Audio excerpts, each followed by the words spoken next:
नमस्कार दोस्तों, आप सभी का पुनः एनएस क्लासेस में हार्दिक स्वागत है। दोस्तों, कल की क्लास जो थी अपनी सेट पे हुई थी। +1 का टॉपिक सेट चल रहा था, जिसमें अपनी एक क्लास हो चुकी है, जिसमें अपन ने पढ़ लिया था डेफिनेशन ऑफ ए सेट। ये अपन ने पढ़ा था कि सेट की परिभाषा क्या होती है। सेट की परिभाषा अपन ने पढ़ी थी कि वस्तुओं का सुपरिभाषित संग्रह। ये अपन ने पढ़ लिया था कि वस्तुओं का जो सुपरिभाषित संग्रह है उसको अपन क्या बोलेंगे, सेट। दूसरी बात अपन ने पढ़ी थी कि इसका नोटेशन ऑफ ए सेट, कि इसका जो संकेतन है वो अपन किस प्रकार करते हैं। संकेतन का मैं आशा करता हूँ कि सबको समझ में आ गया होगा कि अंग्रेजी वर्णमाला के कैपिटल अक्षर से इसको डिनोट करते हैं, और जो इसके जो अवयव है उसको अल्फाबेट के small letter A B C और डी इस प्रकार इसको डिनोट करते हैं। इसके बाद में अपन ने पढ़ा था कि इसके जो एलिमेंट है अवयव, नंबर ऑफ एलिमेंट इन ए, गुणात्मक अवयव, ये अपन ने पढ़ा था कि गुणात्मक अवयव, नंबर ऑफ एलिमेंट इन ए। क्या पढ़ा था कि जो मजले कोष्ठक के अंदर जितने एलिमेंट होंगे वो इसकी क्या होगी, गुणात्मक अवयवों की संख्या। तो वो क्या होती है, इसमें क्या है 1 2 3 और 4, इसमें गुणात्मक अवयवों की संख्या क्या होगी 4। इसके बाद इसी क्रम में हमने पढ़ा था कि इसको लिखते कैसे हैं, इसका रिप्रेजेंटेशन ऑफ सेट, इसका प्रदर्शन कैसे करते हैं। तो अपन ने इसकी दो विधियां पढ़ी थी। पहली पढ़ी थी सूची विधि, इंग्लिश में बोलते हैं इसको लिस्टिंग मेथड, और लिस्टिंग मेथड तेरा दूसरा नाम रोस्टर। क्या, रोस्टर मेथड। दूसरा अपन ने पढ़ा था इसी के अंदर समुच्चय निर्माण विधि,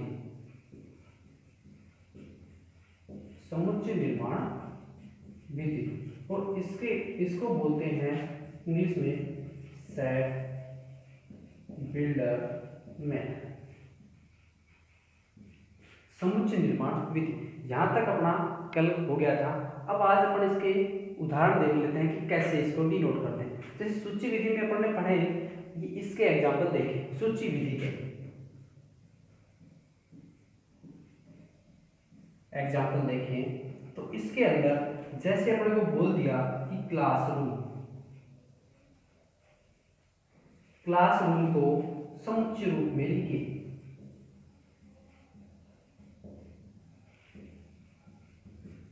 क्या बोला कि क्लासरूम में जो प्रयुक्त जो अक्षर हैं इनको अपने को किस में लिखना है, एक समुच्चय के रूप में। कौन सी विधि से, सूची विधि से।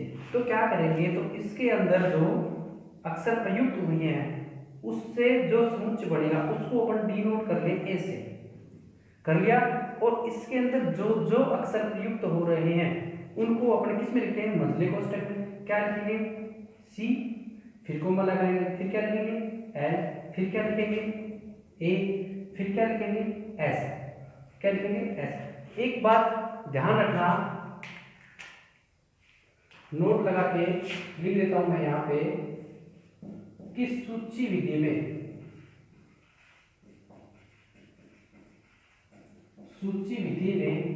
कभी भी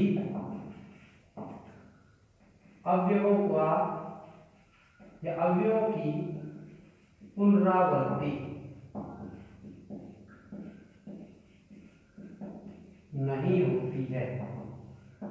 क्या है कि सूची विधि में अपन अवयवों की पुनरावृत्ति नहीं करेंगे, मतलब एक एलिमेंट जो है एक बार ही आएगा। तो इसके अंदर जो एस है वो कितनी बार है, 2 बार। अपन क्या लिखेंगे यहाँ पे, एक बार। उसके बाद में क्या है आर, उसके बाद में क्या है ओ, उसके बाद क्या है एन। तो ये क्या हो गया, इसके अक्षरों से जो समुच्चय है वो बढ़ गया कि क्लासरूम में जो प्रयुक्त अक्षर हैं उनका समुच्चय रूप क्या हो गया, ए बराबर ये मजले कोष्ठक के अंदर CLASROM, ये क्या हो गया, सूची विधि के अंदर लिस्टिंग मेथड से क्लासरूम में जो प्रयुक्त अक्षर हैं उनका क्या हो गया, एक समुच्चय हो गया। इसके बाद में अपन देखें और उदाहरण देखिए तो अपने से ये पूछ लिया जाए कि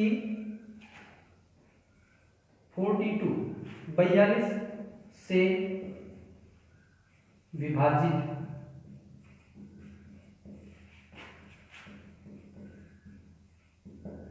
संख्याओं का समुच्चय लिखो। तो क्या करेंगे अपन, 42 से विभाजित संख्याओं का समुच्चय। मान लें कि 42 से विभाजित जो संख्याओं का समुच्चय है उसको अपन z से डिनोट कर दे। क्या कर दिया, z से डिनोट। तो 42 से विभाजित जो संख्याएं हैं वो क्या आ जाएंगी, देखो 42 से विभाजित संख्याओं का समुच्चय है ना, ये अपने को लिखना है कि 42 से कौन कौन सी संख्याएं विभाजित होती हैं। क्या करेंगे, 42 सॉरी से की जगह पर लिखते हैं को, 42 को विभाजित करने वाली संख्याओं का सम, क्योंकि 42 से विभाजित तो 42 से बड़ी जो संख्याएं हैं 42 का जो टेबल बोलते हैं वो सभी संख्याएं देंगे ऐसा देंगे, लेकिन अपन ये लिखे कि 42 को विभाजित करने वाली संख्याओं का समुच्चय। तो अपने पास क्या हो जाएगा, एक जो 42 को विभाजित करती है, दो वो भी 42 को विभाजित करती है, तीन भी 42 को विभाजित करती है, क्या 4 42 को विभाजित करती है, नहीं करती है, 5 भी नहीं करती है, 6 करती है, 7 भी करता है, ऐसे ही 8 नहीं करता है, 9 भी नहीं करता है, 10 भी नहीं करता है, 11 भी नहीं करता है, 12 भी नहीं करता है, 13 भी नहीं करता है। ऐसे जो भी 42 को विभाजित करेगा उन संख्याओं का समुच्चय क्या हो जाएगा अपने पास। इसके बाद में क्या है, 14 करता है, फिर 21 करता है, फिर क्या हो गया 42। ये क्या हो गया, इसको 42 को विभाजित करने वाली संख्याओं का समुच्चय अपने पास हो गया। तो सूची विधि के जो एग्जाम्पल थे वो हो गए कि 42 को विभाजित करने वाली संख्याओं का समुच्चय, तो उसको किस रूप में लिखेंगे, इस रूप में। अब अपन पढ़ते हैं सेट ड्यूरल मेथड। ये इसको अपन सूची विधि के और भी एग्जाम्पल ले सकते हैं कि जैसे कि सप्ताह के दिनों, जो 7 दिन है, सप्ताह के दिनों का समुच्चय। इसमें क्या हो जाएगा, इसको मान लो ए से डिनोट करें, बी से डिनोट करें और क्या लिखते हैं, सोमवार, मंगलवार, बुधवार, बृहस्पतिवार, और ये सारे क्या हो जाएंगे, इसी सप्ताह के दिनों के समुच्चय हो जाएंगे। तो सूची विधि सबको समझ में आ गई होगी। अब पढ़ते हैं अपन समुच्चय निर्माण विधि। इसके अंदर क्या करते हैं कि समुच्चय निर्माण विधि के अंदर जो समुच्चय है उसको एक नियम के रूप में लिख देते हैं। कैसे लिखते हैं, नियम के रूप में। अब जैसे कि अपने अभी एक एग्जांपल किया था कि 42 को विभाजित करने वाली संख्याओं का समुच्चय। तो जैसे अपन ने एक सेट लिखा ए, क्या लिखेंगे, ये तो सूची विधि में, और इधर अपन लिखे हैं समुच्चय निर्माण विधि।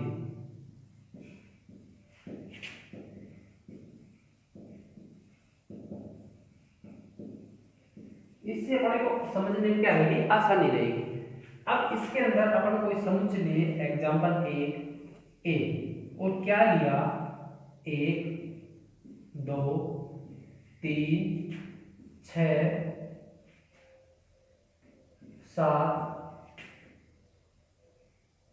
और उसके बाद में 14 21 और 42। ये अपन ने भी एक एग्जांपल देखा था।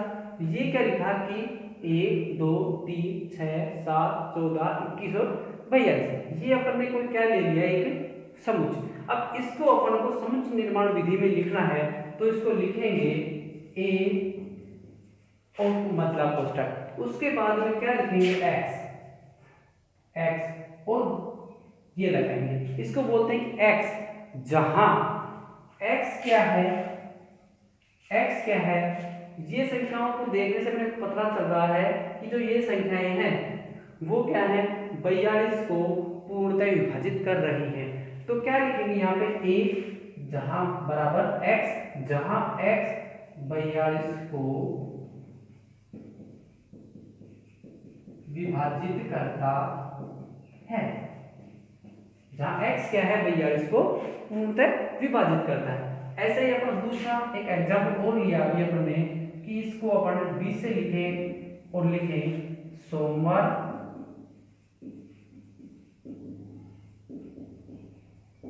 मंगलवार, बुधवार,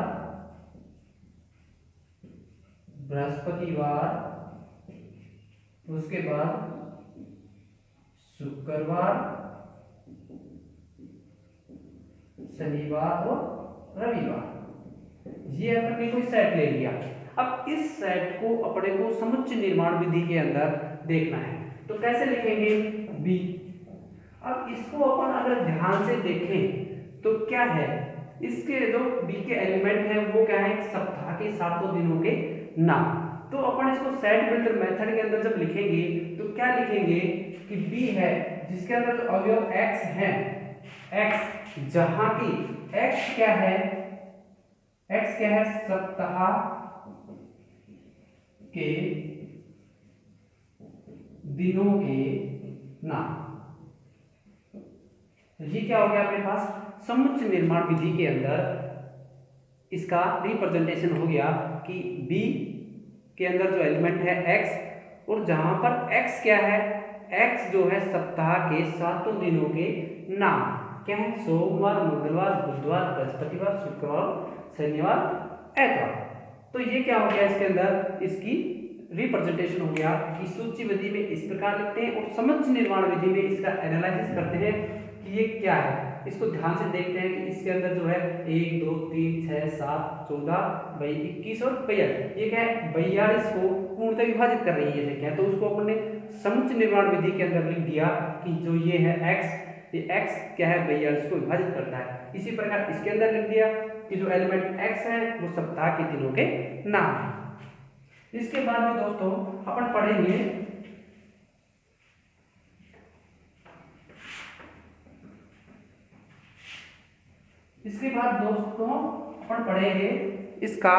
इसके प्रकार, टाइप्स ऑफ सेट। क्या पढ़ेंगे, टाइप्स ऑफ सेट, समुच्चयों के प्रकार कि समुच्चय कितने प्रकार के होते हैं। समुच्चय कितने प्रकार के होते हैं, समुच्चय इसका प्रकार देखते हैं अपन। तो समुच्चयों के पहला प्रकार होता है परिमित समुच्चय। परिमित समुच्चय इंग्लिश में इसको बोलते हैं फाइनाइट सेट। क्या बोलेंगे, फाइनाइट। दूसरा परिमित होगा, वहां पे क्या होगा, अपरिमित भी होगा।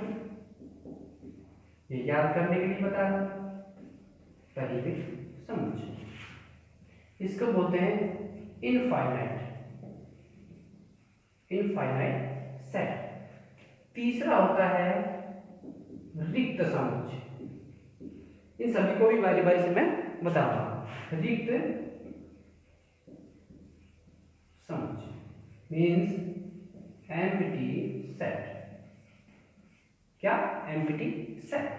चौथा होता है परिमित हो गया, अपरिमित हो गया, रिक्त हो गया।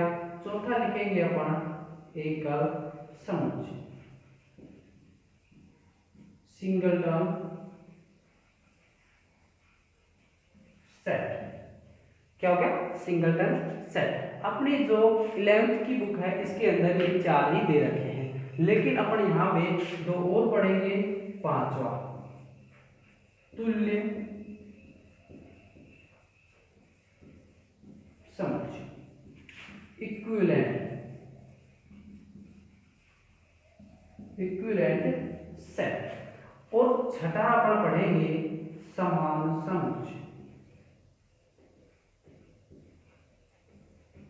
समान समुच्चय, मतलब इक्वल सेट। तो ये समुच्चय के क्या हो गए प्रकार, कितने प्रकार के, 6 प्रकार के। कौन कौन से? पहला परिमित समुच्चय, दूसरा अपरिमित समुच्चय, तीसरा रिक्त समुच्चय, चौथा एकल समुच्चय, पांचवा तुल्य समुच्चय, छठा समान समुच्चय। मतलब finite set, infinite set, empty set, singleton set, equal set, equivalent set और इक्वल सेट। अब इनकी अपन एक एक क्या देख लेते हैं, परिभाषाएं और इनके एग्जाम्पल्स। तो सबसे पहले अपन देखते हैं परिमित समुच्चय, फाइनाइट सेट। अब जैसे कि इसके नाम से ही अपने को बातों पता चल रहा है कि परिमित समुच्चय। परिमित समुच्चय का मतलब कि जिसके अंदर इसकी परिमित समुच्चय तेरी भाषा, मतलब परिमित समुच्चय तेरी भाषा, मतलब परिभाषा क्या हो जाएगी, इसके नाम से ही पता चल रहा है परिमित, जिसके अंदर कि ऐसा समुच्चय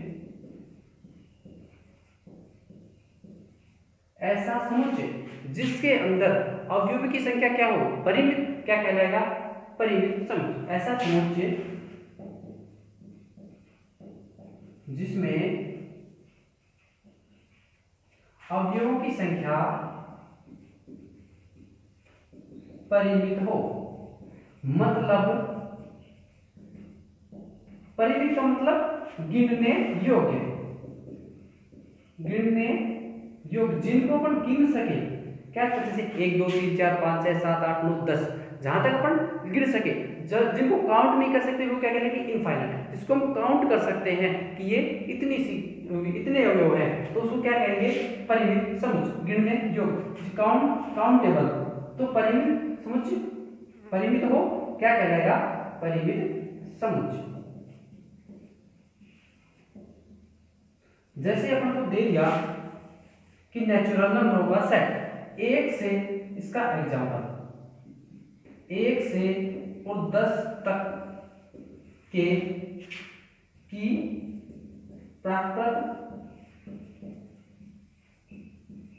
संख्याओं का समुच्चय। क्या दिया है, 1 से लेकर 10 तक की प्राकृतिक संख्याओं का समुच्चय क्या होगा, n 1 2 3 4 5 6 7 8 9 और 10।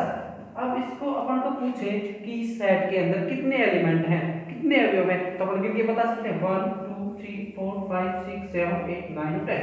Number of element in n क्या हो जाएगा, 10। इसका मतलब अपन इसके अवयव को गिन के बता सकते हैं कि इसमें कितने अवयव हैं, कितने, 10। तो कौन सा सेट होगा ये, परिमित समुच्चय। इसको क्या बोलेंगे, परिमित सेट। इसी प्रकार एग्जांपल 2 देखिए अपन, स्कूल, SCHOOL, स्कूल में जो प्रयुक्त अक्षर हैं, प्रयुक्त अक्षर, इनका अपने को एक समुच्चय बनाना है। स्कूल में जो यूज आ रहे हैं जो अक्षर, उनको लेकर के अपने एक समुच्चय बनाए, तो क्या बनेगा, इसके समुच्चय को अगर अपन ऐसे डिनोट करें और बढ़ाएं, तो आपको पता है कि इसके अंदर कभी भी जो 2 बार आता है उसको भी रिपीट नहीं करते हैं। तो क्या करेंगे, इसको SCHOOL, ये क्या होगा, स्कूल के अंदर जो अक्षर आ रहे हैं उनसे लेकर एक समुच्चय का निर्माण हो गया। वो क्या कहलाएगा, ये इनका ये। अब इसके अंदर पूछे कि इस समुच्चय के अंदर कितने अक्षर प्रयुक्त हुए हैं, तो अपन बताएंगे 1 2 3 4 5 कि नंबर ऑफ एलिमेंट इन ए क्या हो गया, 5। तो ये क्या है, परिमित समुच्चय, जिसके अंदर अक्षरों को अपन आसानी से गिन सकते हैं और बता सकते हैं कि इस समुच्चय के अंदर number of element in A या number of element in B is countable, कि 10 उसमें 5 है, तो ऐसे अपन बता सकते हैं कि जिसको अपन गिन सकते हैं वो क्या कहेगा, परिमित समुच्चय। इसके बाद अपने पास आता है अपरिमित समुच्चय। अपरिमित समुच्चय, इसके भी अपने को नाम से ही विदित होगा कि परिमित समुच्चय क्या है। ये लो, इसके सामने अपन लगा दिया है अपरिमित समुच्चय। अपरिमित समुच्चय के नाम से ही अपने को एक बार तो पता चल रहा है, इनफाइनाइट सेट। इससे अपन को पता चल रहा है कि ऐसा समुच्चय जिसके अंदर जो एलिमेंट है उनको अपन गिन नहीं सकते, तो वो क्या कहलाएगा? अपरिमित समुच्चय। जैसे अपन को पूछ ले कि जो अपने जो बाल है इनकी कितनी संख्या है, अपन को नहीं गिन सकते, तो ये क्या कहलाएगा? इनका समुच्चय के अपरिमित समुच्चय। देखो कि ऐसा समुच्चय जिसमें अवयवों की संख्या क्या है? अपरिमित। ऐसा समुच्चय जिसके अंदर अवयवों की संख्या अपरिमित हो, अपरिमित समुच्चय कहलाता है। कि जिसके अंदर जो एलिमेंट है उनको अपन गिन नहीं सकते, अनंत हो, इनफाइनाइट हो, तो क्या कहलाएगा? अपरिमित समुच्चय कहलाता है। कि जिसके अंदर अवयवों को अपन गिन नहीं सकते, ऐसा समुच्चय क्या कहलाएगा? अपरिमित समुच्चय। जैसे अपन ये पूछ ले कि 2 से विभाजित संख्याओं का समुच्चय। अब 2 से विभाजित संख्याएं हैं, वो उसको अपन अगर जेड से डिनोट कर दें तो क्या लिखें? 2 2 4 6 8 10 12 14 16 ऐसे चलता रहेगा इनफाइनाइट। क्या करेगा? जहां पर ये यहाँ तक चलता रहेगा, तो इसको प्रकट के तो 10 से इतनी संख्या इससे क्या होंगी? विभाजित होंगी। तो ये क्या कह रहा है इसका? Infinite set. और दोस्तों एक बात और कि इनफाइनाइट जो है ना, इनफाइनाइट वो कोई संख्या नहीं है। इनफाइनाइट कोई संख्या नहीं। इनफाइनाइट मतलब जितना अपन सोच सकते हैं उससे भी आगे, वो क्या कहलाएगा? इनफाइनाइट। क्या? इनफाइनाइट मतलब जितना अपन सोच सकते हैं उससे भी थोड़ा आगे, वो क्या है? इनफाइनाइट। अपन ने वो सोचा उससे थोड़ा और आगे, वो क्या है? इनफाइनाइट। तो इसे क्या बोलेंगे? Infinite set. तीसरा दोस्तों आता है रिक्त समुच्चय। क्या आएगा? रिक्त समुच्चय।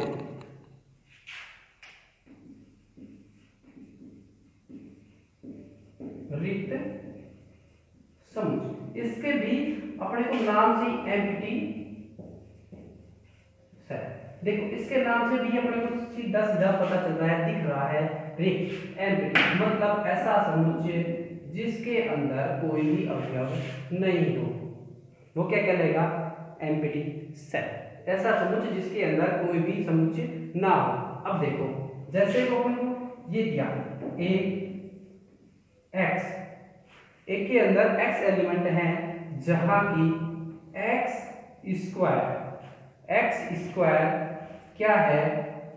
x square less than 0। क्या है? x square less than 0। तो अब बता सकते हो कि ये एम्प्टी सेट है क्या? देखो क्या एम्प्टी सेट है, क्योंकि किसी भी संख्या का वर्ग 0 से छोटा तो नहीं होता है, तो ये क्या है? एक एम्प्टी सेट। दूसरा अपन देखें इसी प्रकार a जिसके अंदर x एलिमेंट है और जहां पे x square plus 1 less than 1, इसके अंदर भी क्या होगा कि जो x स्क्वायर प्लस 1 कभी भी 1 से छोटा नहीं होगा, क्योंकि अगर अपन x को क्या माने? 0। देखो x को अपन अगर 0 माने, x को क्या मान लिया अपन ने? 0, तो यहाँ पे क्या रखेंगे? 0 प्लस 1 इक्वल टू 1, वो भी क्या है? Equal to 1। तो क्या है? ये एक रिक्त समुच्चय है, क्योंकि इस समुच्चय के अंदर ऐसा कोई भी अवयव नहीं है जिसके लिए ये कंडीशन इसके लिए फॉलो होती हो, तो इसलिए ये क्या है? एक रिक्त समुच्चय। दोस्तों रिक्त समुच्चय की परिभाषा क्या हो गई? रिक्त समुच्चय इसका मतलब इसके अंदर तो कुछ भी नहीं है। क्या नहीं है? कुछ भी नहीं है। बोलते हैं ना इसके अंदर तो कुछ भी नहीं है, मतलब खाली है, तो वो ही इसका रिक्त समुच्चय। अब अपन ने इनको पढ़ा, 2 को पढ़ा, तो इसको भी नहीं छोड़ देंगे अपन। इसका क्या हो गया? रिक्त समुच्चय मतलब ऐसा समुच्चय जिसमें कोई अवयव नहीं हो, क्या कहलाएगा? रिक्त समुच्चय। इसके एग्जाम्पल अपने देख लिए, तो ये क्या हो गया? रिक्त समुच्चय। इससे आगे और आता है एकल समुच्चय। क्या आएगा? एकल समुच्चय, singleton set.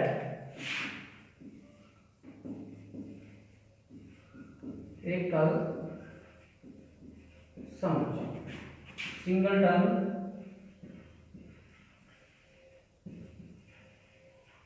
Set, singleton set. इसके भी देखिए अपन एक बार नाम से ही, अरे वो तो अकेला ही राज्य है, वो तो अकेला ही राज्य से, तो वो क्या है? एकल समुच्चय, मतलब अकेला ही। क्या? अकेला है। ऐसा समुच्चय जिसके अंदर केवल एक ही अवयव हो, एक ही अवयव हो, क्या कहलाएगा? एकल समुच्चय। अपन गांव में बोलते थे वो तो एकला ही राज्य है ना। तो ये जिसके अंदर केवल एक ही अवयव हो, जैसे इसके अंदर कोई भी अपन एक अवयव ले लिया था, ये क्या है? सिंगलटन सेट, ये ले लिया। अब मैं ये पूछूं आपसे, ये सिंगलटन सेट है या रिक्त समुच्चय है या परिमित समुच्चय है या अपरिमित समुच्चय है? तो कुछ बच्चों का ये जवाब आएगा कि रिक्त समुच्चय है, कुछ का आएगा एकल समुच्चय है, सिंगलटन सेट है, कुछ का आएगा परिमित है। ठीक है, तो दोस्तों इसके अंदर कहा गया है कि सिर्फ एक अवयव होना चाहिए। क्या होना चाहिए? सिर्फ और सिर्फ एक अवयव होना चाहिए। इसलिए ये कभी भी नहीं कहा कि इसके अंदर जीरो नहीं होना चाहिए। जीरो भी तो एक एलिमेंट है, जीरो भी तो अपने आप में एक एलिमेंट है। तो ये क्या है? एक एकल समुच्चय। दूसरा ये क्या है? परिमित समुच्चय भी है। क्या है? परिमित समुच्चय। इसके अंदर कितना समुच्चय, कितने एलिमेंट है? वन। कितना? वन। तो इसको क्या कहेंगे? ये परिमित समुच्चय भी है, और परिमित के साथ साथ में क्या है? Singleton set. ये दोनों ही ये है।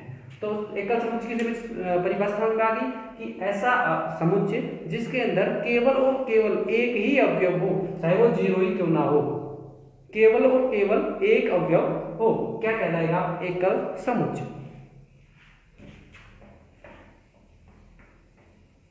अब दोस्तों इससे आगे अपन चलते हैं, तो पांचवा आता है तुल्य समुच्चय। तुल्य समुच्चय, देखो इनको अपन एक साथ पढ़ेंगे। तुल्य को एक तो आता है तुल्य समुच्चय, इक्विवेलेंट सेट, और दूसरा आता है समान समुच्चय, इक्वल सेट। अब इन दोनों को अंदर क्या डिफरेंस है? तुल्य समुच्चय में और समान समुच्चय में। ये पांचवा है और ये छठा है। ठीक है, तुल्य समुच्चय और समान समुच्चय के अंदर देखिए, तुल्य समुच्चय का मतलब है कि इसके अंदर जो मान ले कि एक ए सेट है, एक बी सेट है, एक सेट ए है, एक सेट बी है, और अगर दोनों में अवयवों की संख्या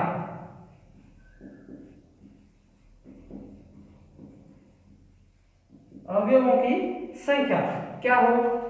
बराबर। क्या हो?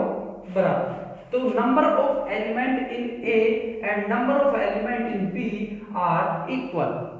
क्या? कि number of element in A, number of element in B are equal, दोनों क्या हो? बराबर। तो क्या कहलाएंगे ये? Equivalent set. दोनों के अंदर जैसे अपन ने लिया, एक के अंदर 1 2 3 4 5, और बी के अंदर लिया अपन ने x y z d और c। देखिए इसके अंदर number of element in B A is 1 2 3 4 5 ना 5, and number of element in B is 1 2 3 4 5. Both are same.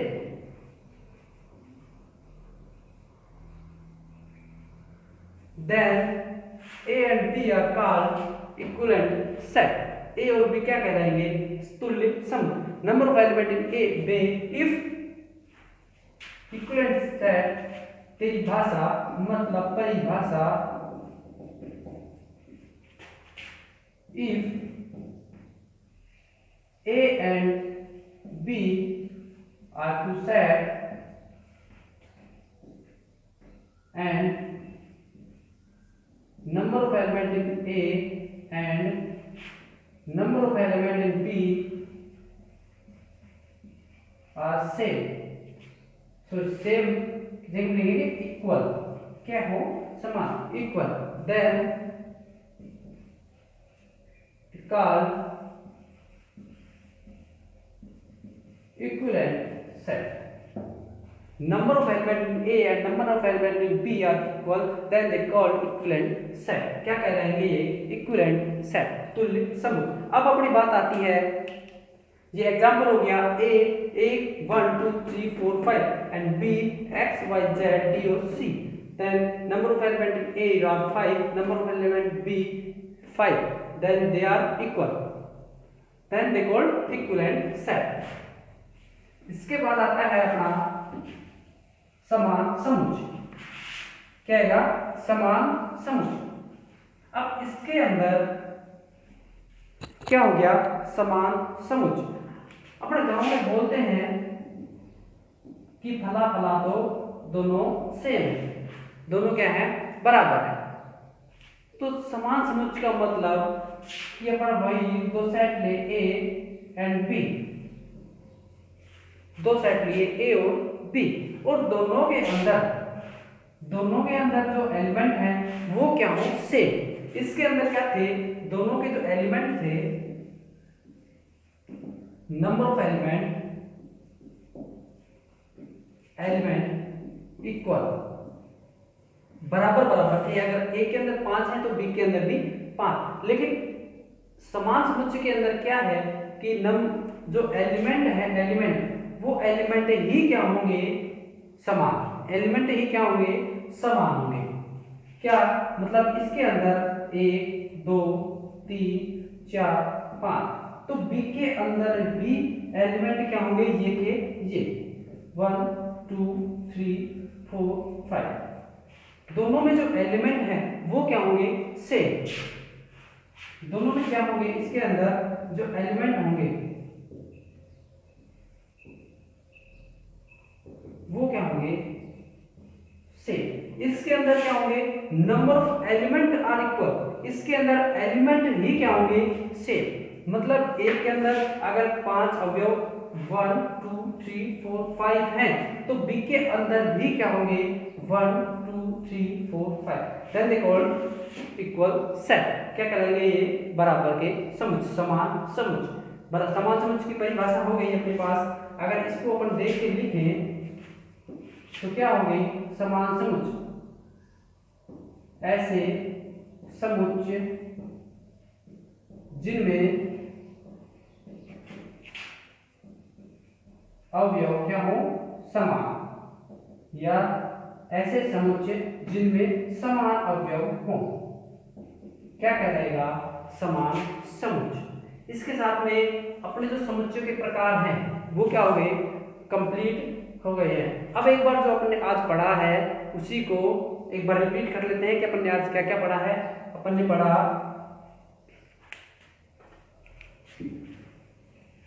अपन ने जो पढ़ा है उसी को अपन एक बार रिपीट कर लेते हैं, क्योंकि जो पढ़ा हुआ है उसका अगर बिंब जो है ना वो अपने दिमाग में बढ़ गया तो सभी चीजें अपने को आसानी से समझ में आएंगी और हमेशा के लिए याद भी रहेगी। तो अपन ने पढ़ा, सबसे पहले इसकी परिभाषा को रिवाइज किया, सेट की जो डेफिनेशन है उसको रिवाइज किया, उसके बाद में इसका नोटेशन पढ़ा, उसके बाद में अपन ने इसके रिप्रेजेंटेशन पढ़ा और इसके बाद में अपन ने इसके टाइप पढ़े। क्या पढ़े, टाइप। और टाइप के अंदर हमने पढ़ा पहला परिमित समुच्चय। परिमित समुच्चय मतलब फाइनाइट सेट। और फाइनाइट सेट क्या होता है कि ऐसा समुच्चय जिसके अंदर अवयवों की संख्या क्या हो, परिमित, क्या हो, परिमित, जिनको अपन गिन के बता सके कि नंबर ऑफ एलिमेंट क्या है, तो वो क्या कहलाएगा, परिमित समुच्चय। दूसरा है अपरिमित समुच्चय, इनफाइनाइट सेट। इनफाइनाइट सेट ऐसा समुच्चय जिसके अंदर अपन अवयवों को गिन के नहीं बता सकते कि इसके अंदर नंबर ऑफ एलिमेंट क्या है।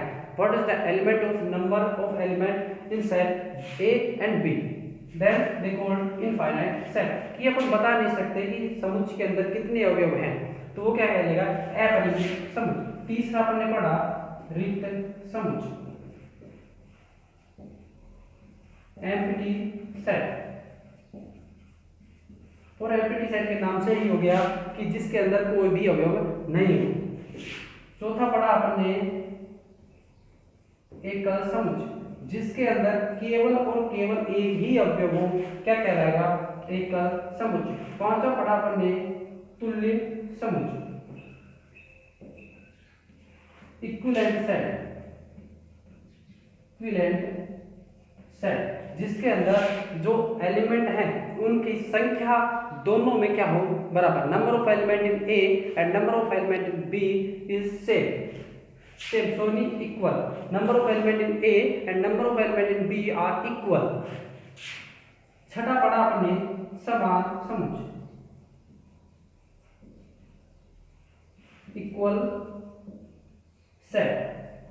Number of element in A and number of element in B are equal, क्या हो, सेम, क्या हो, सेम। दोनों के जो अवयव हैं वो क्या हैं, सेम। वो क्या कहलाएगा, समान समुच्चय। आगे की क्लास में अपन इसे जो आगे है उसके एग्जाम्पल देखेंगे और आगे इसकी जो क्लास है वो कंटिन्यू रखेंगे।